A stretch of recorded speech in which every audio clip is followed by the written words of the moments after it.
Just Hockey Show. I'm the Trev. It's too sweet. Anyway, on a personal note, before I start, actually, I guess this is me starting. On a personal note, I wasn't too sure this video was going to come at any point in the near future.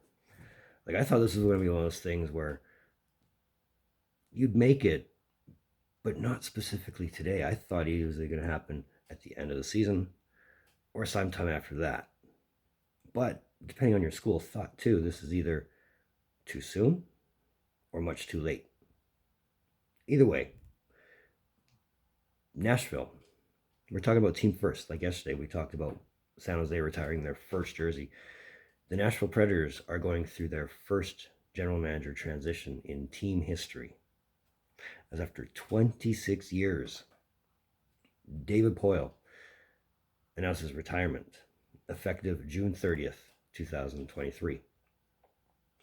This guy's been in the team since day one. Day one. And the beauty of this is too is a replacement's already been named. So you don't have to worry about the search for a new GM in Nashville. They have that locked down too. So let's get into it. So David Poile has been general manager of the Nashville Predators since July 9th, 1997. Well before they were known as the Nashville Predators. They didn't have their name yet. They didn't even have their coach intact yet. And this is well ahead of their October 10th, 1998 debut.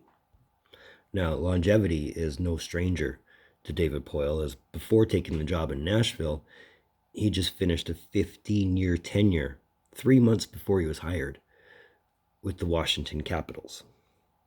So he's definitely a long-haul kind of guy, which is never a bad thing. And when we say he's the architect of the Nashville Predators, he literally is. He built the team through the 1998 expansion draft, as well as the 1998 entry draft. And between the picks and the deals, between the 2 days, you saw some household names with the Nashville Predators, including, but not limited to, Mike Dunham, Andrew Brunette, Greg Johnson, and Thomas Vokoun. Of course, the side deals allowed him to get players like Kimmo Timonen and Sergei Krivokrasov, as well as making David Legwand the first ever pick in Nashville Predators entry draft history. So he did well when it came to building. Drafting wasn't so bad either, but we'll get into that. Of course, like any other GM, he was really no stranger to good or bad trades. I mean, you look at some of the guys he brought in.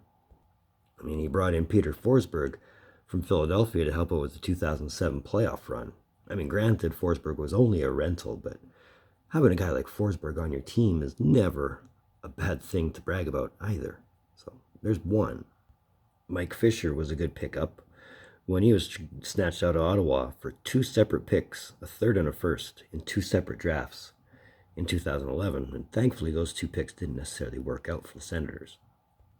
He did successfully turn Martin Erat into Philip Forsberg.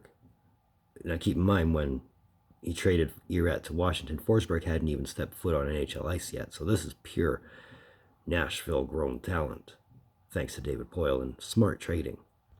You could even go current and take the Ryan Johansson trade for Seth Jones straight up in 2016. That helped their Tides and offense for a bit. And of course, there was always, and always going to be, that PK Subban for Shea Weber trade, which, really, really helped Nashville, no matter how you want to spin it on its head, whether it was good or bad to acquire Subban. It helped them in the playoffs, no doubt. But you'll always have that memory of that 3-way trade with Ottawa and Colorado where you got Kyle Turris out of the deal.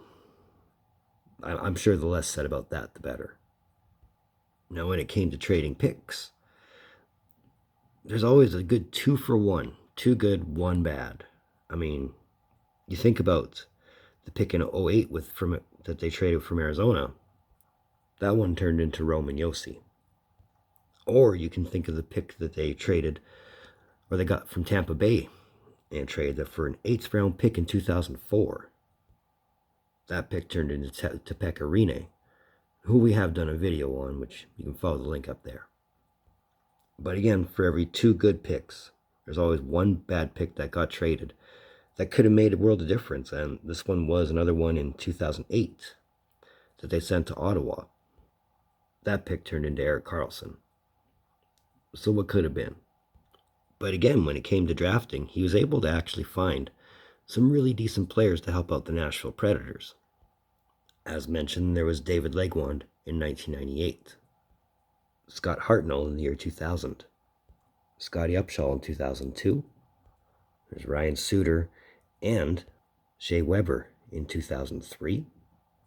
There was Alexander Radulov, as well as Pekka Rinne in 2004, Roman Josi, as we mentioned, in 2008, Jussi Saros in 2013, and Victor Arvidsson in 2014. And that's just a few of them.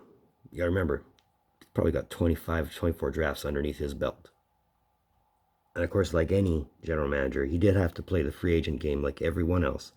And I'm not gonna sit here and name off every free agent he signed, but I'm gonna name a few that aren't named Pekka Rinne, because how he managed to keep Rinne in Nashville is beyond me. But he brought in some guys like Jason Arnott in 2006, Paul Kariya in 2005, and more recently, Matt Duchene.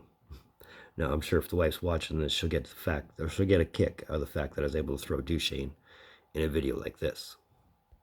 Now, the funniest thing here, I don't know how funny or coincidental it is longevity seems to be a key word for Poile, as in the 26 years he's been in Nashville, he only went through 3 head coaches. Barry Trotz was on the bench for 15 years, from 1998 to 2014. Peter Laviolette was on the bench for 6 years, between 2014 to 2020, with John Hines being on the bench now. I'm pretty sure we've made a video on that, but he's been there since 2020. Now, as of this point, as I'm recording, Poile is the most successful general manager of all time, with his 1,520 wins between Washington and Nashville. Sadly, though, there's no Stanley Cups to Poile's name in his 41 consecutive years of being a general manager. But we can always go over the Nashville stats, too. So in 1,870 games with the Predators, there's 926 wins, 708 losses, 60 ties, and 176 overtime or shootout losses. Now, that's pretty damn good. In 125 playoff games, there's 54 wins and 71 losses. So losses are a little bit more than you want, right? But in 25 NHL seasons, that's 15 playoff appearances under Poile, although the team is in danger of missing the playoffs for the first time in 9 years this season. And that also includes no playoff appearances in the franchise's first 5 years. Their best result before 2017 was always the conference semifinals. But 2017, where they managed to lose the cup to the Penguins in 6, is their best result under Poile, and ultimately their best result in team history. And you can also throw 2 Central Division titles in there from 2017-18 and 2018-19, as well as the President's Trophy, which they won in 2017-18, and the Clarence Campbell Bowl, or Western Conference Championship, that they won in 2017. But the important date to remember here is June 30th. That'll be when Poile officially retires from the role of general manager. And in his place, or under his wing, up until that time, is the team's newest general manager, the team's first head coach, Barry Trotz. Now, we'd already mentioned that Trotz was the first head coach in team history from 98 to 2014. And under his watch as coach in Nashville, his teams went to the playoffs for 7 years out of his 15 on the bench, all while putting together a .557, .479, .60, and .100 record. But really, his success came out in Nashville, as he only really coached two other teams, be it Washington and the Islanders, ultimately winning a Stanley Cup in 2018. Ultimately, one would think that Stanley Cup experience is definitely going to help him out in the new GM role, as this is his first GM spot. So he leaves head coaching as the third winningest coach in NHL history, behind Scotty Bowman and Joel Quenneville. And while his official position doesn't take in until July 1st, you got to think he's probably going to be with the team immediately, coming up to trade deadline, extending RFAs, and the entry draft before he finally takes over on free agency day. Oh, that would be so much fun, won't it? Now, ultimately, it's also being said that Poile is going to stay on in an advisory role to Barry Trotz after June 30th. So it's not like he's going to go in blind. It's not like he's going to go in not knowing what to do, because he's going to have that experience beside him. But ultimately, here's my take on it. I am really curious to see how the Predators are going to respond after this. It's not going to be Poile's team anymore. It's going to be Trotz's team. You got to wonder how much of the system Trotz is going to change.